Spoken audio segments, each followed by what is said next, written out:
Guys, welcome to another video on the Inside Spurs channel. Happy Wednesday morning. It's a little bit earlier than I normally do it. It's about 11:30. Hope you're well. Hope the day is treating you well. Whatever it is you're up to today, I hope it's going well. The weather's pretty decent out there. Make sure you go out and get some sun if you can. Obviously, in this video, we're talking a little bit about a game last night. We're talking really in particular about Ange's comments and kind of giving you my thoughts about those, as well as a little bit of transfer news around Machida or Machida, whatever you want to say. But plenty to talk about, plenty to get into. Just want to say, though, if you're new, subscribe. You're very much welcome to join us for the journey. And, I'm going to start with the game yesterday. Obviously, Spurs-Man City. It was 2-0 Man City. That's what I actually predicted in my preview. So I should have put a few quid on that, really, shouldn't I? I've been right a few times this season, actually, ironically. It was one of those games where I was expecting City to come in and grab one or two before half-time, if I'm honest, and then kind of just cruise the second half. This game, for the first 45... obviously, they had that chance right at the end of the game where we cleared off two, basically, near enough on the line. But before that, we were the better team in the first half, absolutely the better team. At no point did I actually feel nervous about them scoring, which was quite weird. I was explaining to someone, I was like, because they hadn't really seen Spurs Man City all that often. They're like, God, what's happened to Man City? And I said, no. This is normal. This is normal. Don't worry about it. Like this, you're not seeing Man City crumbling and the title charge is over for them. When they play Spurs, they have issues. They really, really do. And this game was no different. They had issues with us from the start. Second half, obviously, they scored in the 51st minute. It was just us not clearing our lines, basically. But even then, in the second half, I didn't think they were that much better than us at all, really. They had a couple of good openings. They took their chances. Obviously, Doku came on, won the penalty on Porro. But all in all, it was a better performance from us. We defended set pieces better in a better way. So the ones that have complained about set pieces, for 1 week only, you can take a rest on that front. We defended them well. Vic looked good under the high ball. Link-up play-wise was very, very good. Yeah, we made some mistakes. We gave the ball away a few times, but that's kind of the Ange ball system at times. You know, you're going to have to take a few chances. So Dragusin, gave the ball away a few times, but I liked what I saw from Dragusin. I thought it was really exciting to watch that sort of Mickey, Dragusin, Romero sort of three-man centre-back partnership, which I think helped, by the way. It helped us defending the set pieces, and so hence why I've always talked about it'd be so good if we could get a bigger striker. It'd be so good if the six that we do look to buy this summer is of a bigger kind, because it would allow us to defend set pieces easier. You probably don't have to work on set pieces half as much if 4 or 5 of your team are 6'2" and above. You can kind of just go, well, let's pick them up one for one, or we'll have some bodies to kind of shield their runs, but we'll be able to attack the ball. You saw it with Romero, you saw it with Mickey, you saw it with Dragusin. We didn't have any issues from set pieces. I thought Mickey played well at left back. I know Walker got down the right quite a bit more, but that's uncommon for Walker. Walker normally slots into a 3 in the City defence, but he was bombing forward. We adjusted, so Walker didn't have as much space in the second half. I thought Porro was very, very solid. The penalty, I think it's just a tired attempt at a tackle, if I'm honest, but I thought he was very, very good. I thought Romero was good. Yes, the goal, he probably should have, for once, used a bit more force, but overall was very good. For a guy who scored 2, Haaland was very, very quiet. One's a penalty, obviously, so, it is what it is. It's one kick. And the other one was a, 3-yard tap-in. So he was very, very quiet. I thought De Bruyne was quiet. I thought Rodri was giving away the ball. We had them rattled for sure. We were the better team, in my opinion, even though we lost 2-0. We're the better team. Sonny obviously misses a one-on-one chance that genuinely, when he went through, I went, this is in. And he put it to the side of Ortega, that Ortega sort of showed him that side. And, it is what it is. But Ortega obviously made a few good saves. And I thought, Kulusevski came on and looked lively. It's always Man City that Kulusevski looks lively, let's be honest. It's not anything shocking, is it? I thought Højbjerg was decent. Gave the ball away a few times, but I thought he was decent. He actually looked up and went, I can play a pass more than 5 yards. And look what happened. It got us into tons of space. Obviously, Bentancur got substituted. I think that was more of a fact that he was booked. He was a little bit lively and a little bit jumpy, but had he not been booked, I think he would have stayed on. Bentancur was great, to be honest. I got why he was angry being substituted, but he cannot show that on the sideline, kicking the chair and things like that. Be annoyed. I can totally get that you're annoyed because you were playing well and you wanted to stay on, but you can't lash out like that. I thought Pape was very good. Pape Matar. I thought the energy that he brought was fantastic. Won a lot of tackles. Linked up play really well. A little bit of a better pass to Johnson. Johnson gets a pretty decent strike off, but all the time we were stretching and obviously they blocked it. Thought Johnson looks lively. I thought that was one of his better games recently. In terms of his link-up play was much better. I thought the benefit of City is they're going to give you space, and that allowed Johnson to give to have space, and he looked dangerous within that space when he got the ball. Sonny's against Kyle Walker. I've always said if someone runs at Kyle Walker, you're wasting your time. I've seen Vinicius Jr. run at Kyle Walker, and he's wasted his time each time he's done it. But when Sonny drifted a bit more centrally and got a bit more involved, looked a little bit better. And I thought Maddison played well. I thought you could tell City kind of looked at Maddison and went, stop him. If we stop him, we stop them. But because they did that, Maddison was really aware of that. Quick little passes into people that can then fire it into space. And it worked very well. One little side note before I talk about other things. Great to see Mikey Moore get some minutes. I think he's the youngest guy that has ever played for Spurs. I think I saw it earlier. But really great to see Mikey Moore. And if there's nothing that you take away positive from this game, you can take that away that Mikey Moore came on and played. And I was bloody happy to see him. So let's talk Ange's comments. Because I think, and before you jump down my throat, I think this has been, people have taken this out of context and they've overreacted. You'll see why in a minute. They asked him loads of questions, but I'm just going to sort of pull out the ones that, really mean anything, right? So it was asked, were you pleased that you could see at least the foundations of what you're trying to build in that performance for the next season? He said, no, I think the last 48 hours has revealed to me that the foundations are fairly fragile, mate. He said, and they asked him, was it the atmosphere? He said, I just think the last 48 hours has revealed a fair bit to me. That's all right. It just means I've got to go back to the drawing board with some things. They asked him, what did you care about the chance about Arsenal? He said, I don't care. He said, they asked, when you say about the last 48 hours, is it inside the club or outside the club? He went outside, inside, everywhere. It's an interesting exercise. I'm just reading if anything else. They said, do you think it might change your summer plans? He said, no, it's got nothing to do with the summer plans. The summer plans are there, which that's always quite nice.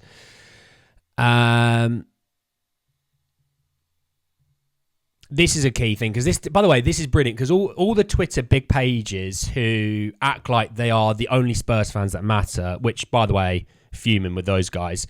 This is a great question that none of them reported on. This is why I said read the transcript and go from there. It said this. It said, the fans have roared on the team this season, but a subdued atmosphere today. Does that affect the players? He said, of course it does. It is what it is. I can't dictate what people do. They're allowed to express themselves any way they want. But yeah, when we've got late winners in games, it's because the crowd has helped us. Okay? So actually, he's been praising the crowd, right? Because he's going to talk about that something in a minute.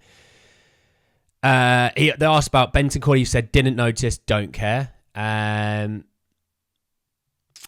I think that's about it really right now. So, one thing he's really annoyed about is there was someone sitting right behind the Spurs bench yelling at him all game to tank the game. If I am the Spurs manager, now regardless, I love Spurs and I can understand the situation that if you were to take points off Man City, you are handing the initiative to a North London rival, okay? But I'm also a manager that my job is to win. That is my job. So I got why he was like, the fans might want this. I don't care. I've got a job to do. I have to try and win this game. We were still technically fighting for top four, which I'm going to come to that point as well, because I think a few of you have kind of ran with this story in your own heads and thinking it's right. So if someone's absolutely yelling at me for, an hour and a half telling me to tank the game, I'm going to be pretty annoyed because I can hear him. He's not that far away from me. I can hear him. So there's a video of him going over and telling him what's what. And I absolutely loved that because that fan is a disgrace. The fans that were celebrating to the Poznan, I didn't like. You can want Spurs not to win that game because you don't want to help Arsenal. I get that. You can celebrate Spurs scoring goals because you want Spurs to win. I totally get that. But celebrating another team scoring against your team, I will never do. Never do. That for me was embarrassing. That was a low point in my opinion. A fan telling Ange to tank the game. Please, mate, don't ever go to another game. Don't ever go to another game. Sit on Twitter like the other Twitter warriors, please. Thank you. The fans going, where was this Ange attitude when we lost to Newcastle? And Actually, did you watch Chelsea? Because you probably haven't because you're saying these things. He's screaming at the players all games. He's asking them to press. He's asking them to pass forward. After the game, he's absolutely tearing them a new one. So don't want to hear, where's this attitude the last few games? You're an idiot if you say that because evidently there's literal evidence. There's worded evidence and there's physical evidence as well that he is fuming. And he said the fans were great. He said the fans were great in all those games. He said he never said the fans were rubbish yesterday. He never worded it like that. If he wasn't happy with the fans yesterday, I could kind of totally get it. Because that was the one time of the season that the fans weren't really trying to give any support. They were just kind of there hoping that, we see a good game. But, I totally get it. And I said to my friends, I said, had this game been 3 months ago, this game didn't mean anything in the title race there and then that moment, and we were still fighting for things. With fans on side, we had won that game. I genuinely believe that because I don't think City were that good. I wasn't happy about the fans sitting behind him. I'm not happy about this idea that we should be doing the Poznan when they score goals. I totally get his comments. I am so 100% behind Ange. It's scary. I actually am more behind him after these comments than I ever before. The idea that he doesn't adapt, he can adapt. He even said that Mickey wasn't physically ready to play left back at that time, which I get. We're not there in training. Shocking. We're not there in training, so we don't know what's best. Shocking. It's all these things that we think we know best, but we're not there day to day. We're not there spending 12, 14, 16 hours a day. We don't know what's best. We can offer our opinion, but that's an opinion. It's like me going to your job and telling you what to do. You're like, hang on. I'm here every day. I know what I'm doing. It's the same thing. It's the exact same thing. Just because he is your football manager doesn't mean you know better than him. Now, it doesn't mean he's always right. There's things that he's done this season that I don't think he's done right. But he always said this season was going to be bumpy. This season was going to be difficult. It was about building foundations. And the fact that he had built foundations, saw this and gone, Jesus wept, we've got more to do. That's fine. That makes me more excited. And it makes me excited because I'm going to put my faith in Ange removing players from this club. I'm looking forward to Ange training all of you guys into what winners should look like. The fact that I was on Twitter and I muted, not blocked, but blocked too far, but you can mute people now. I muted hundreds of people who were slagging him off, being derogatory and things like that. I was like, yeah, what a surprise. We don't like someone telling us that we've got work to do. We demand success. We demand improvement. We demand all these things. And when everything's going right, hey, look at us. We're cooking. Woo! Have a few losses. And the manager also goes, we still got a lot of work to do. We do want to win games. I demand more from this club. And then fans going, what? No, I don't want that. Your embarrassment. If you want success, you want trophies, you demand great football, you have to actually go through a rebuild. You sold Harry Kane, the best striker in the world. Ange didn't get a striker given to him to replace him. That's not Ange's fault. But we have to actually take time to do these things. And if Ange is going, we've got loads of work to do, the foundations aren't ready yet, I'm going to trust him over Desi Adogi's right foot's Twitter account.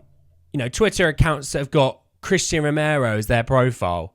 I'm going to trust the guy who's been a manager for decades over a guy who sits behind a keyboard, has no idea what he's doing with football. And if I passed him the ball, he probably only has 1 foot and he can't even control the ball properly.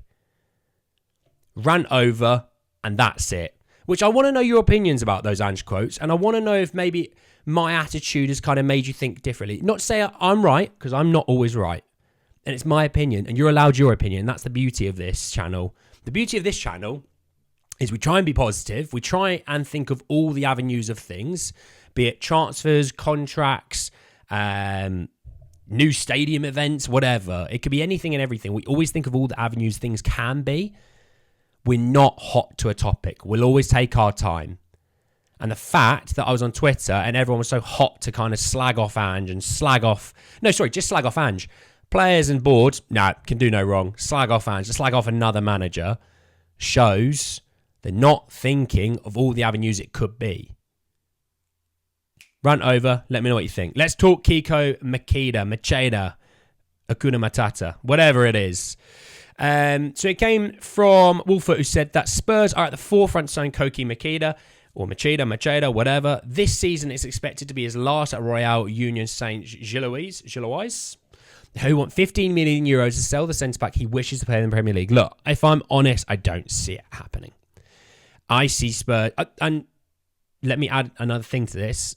I do obviously know the fact that Machida can obviously play more than just one position. I understand that, but I still think it's Riccardo Calafiori. It's a Paratici-esque signing that we're looking at there.